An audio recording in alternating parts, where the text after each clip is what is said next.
Alright, this video is going over question 10 from the Chapter 2 POL. I already got it loaded up here, so again, log in if you need to, but our goal is to get this output, and there's 9 errors. When I first looked at this, I was like, holy crap, 9 errors. I don't see 9 errors, but I'm going to try to find as many as I can. So one is, this x is 0, so x needs an initial value here. So you need to set it to 0 if you want it to print 0, so that's 1. Next up, you need a plus symbol between our text here and our variable x. So that'll make it print this. So that's 2 errors. This is okay. Well, actually, I don't know. I don't think it's going to let us do a double and do an int here. So I want to change this to 15 instead.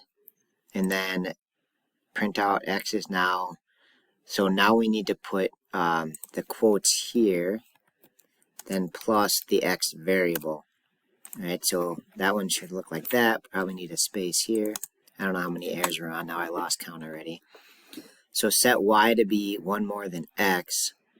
So you can declare y here and then set. This is fine, but you don't need to put int here again.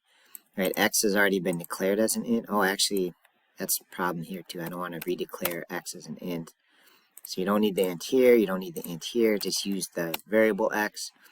This will declare y and then set it to be 1 more than x. I think that's okay. Here again is kind of the same problem. So this is an x variable, but for and, we need it in double quotes with space on either end of it. And now it should print them out. I'm going to cross my fingers, close my eyes, and see how we did. Alright, so it looks like it passed everything. So I don't know how many errors that was, but hopefully they're all fixed now. That's what it should look like. Alright, that's it. Thanks for watching.